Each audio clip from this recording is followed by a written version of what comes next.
Hello बच्चों। यहाँ लिखा है force F act tangentially at the highest point of disc of mass M kept on the rough horizontal plane if the disk rolls without slipping the acceleration of the center of disk clear. देखो यहाँ पे अगर हम इसका free body diagram बनाए तो सबसे पहला फोर्स एक नीचे लग रहा है mg, एक यहां से लग रहा होगा नॉर्मल रिएक्शन जो कि ऊपर की तरफ में होगा, एक फ्रिक्शन लग रहा होगा जो कि आगे की तरफ में होगा। सर आपको कैसे पता चला फ्रिक्शन आगे लग रहा है? देखो यहां पे हालांकि एक रिलेशन होता है हम लोगों के पास एम आर इंटू आर, जहां पे एम है मास, आर है रेडियस, और स्मॉल आर हम लोगों के पास होता है कि जहां पे नेट फोर्स लग रहा है उसका distance from the axis of rotation जो कि यहाँ पे सेंटर है।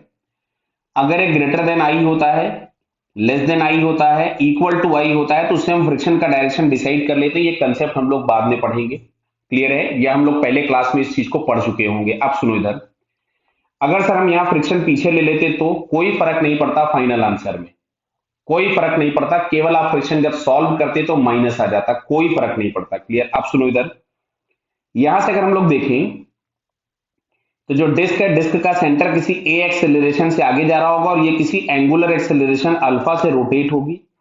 और तुमसे बोला हुआ है कि विदाउट स्लिपिंग, तो विदाउट स्लिपिंग यदि है तो अल्फा इज इक्वल टू हम लोग यहां से लिख सकते थे ए बाई आर। तो अब अगर हम देखें तो नेट फोर्स के नाम पे हमको मिल रहा है F plus F S, F S भी उधर ही लग रहा था तो एम इंटू ए, ये बन गया फर्स्ट इक्वेशन।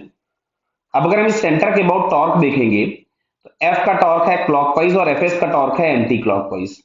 और फाइनली अगर एक क्लॉकवाइज रोटेट कर रहा है तो एफ का टॉर्क बड़ा होगा, तो एफ का टॉर्क हो गया एफ आर, एफ एस का टॉर्क हो गया F S into R is equal to I into alpha. Clear? तो अब यहां से हम लोग लिख सकते थे इसको F minus F S into R, और आई हम लोगों को डिस्क दिया है ना, ये highest point force F is acting tangentially at the highest point. अच्छा यहाँ पे डिस्क लिखा हुआ था डायग्राम में, क्लियर है? तो डिस्क है तो ये हम लोगों के पास हो गया M R square by two, और अल्फा की जगह में लिख दिया ए बाई आर। इस आर से आर गया, इससे ये कैंसिल हो गया। क्लियर हो रहा बेटा क्या ये? तो अब अगर हम लोग यहां से देखें तो हमको मिलेगा F minus F S is equal to M A by two. ये आ गया इक्वेशन नंबर टू। अब अच्छा इक्वेशन नंबर वन और टू दोनों ऐड कर दो, ऐड कर दोगे तो दिख रहा है यहाँ पे ये एफ एस प्लस है और यहाँ पे एफ एस माइनस है, दोनों ऐड करते ही एफ एस कैंसिल हो जाएगा, इधर मिलेगा two F is equal to M A plus M A by two. तो ये हम लोगों के पास यहां से आ जाएगा three M A by two बराबर टू एफ। तो ए इज इक्वल टू हम लोगों के पास आ रहा है four F upon three M. और हम लोगों से क्वेश्चन यही पूछा था acceleration of centre of the disc, तो सेंटर ऑफ द डिस्क का एक्सेलरेशन हो जाएगा four F upon three M, जो कि हम लोगों को यहाँ पे फोर्थ ऑप्शन में दिया है। क्लियर?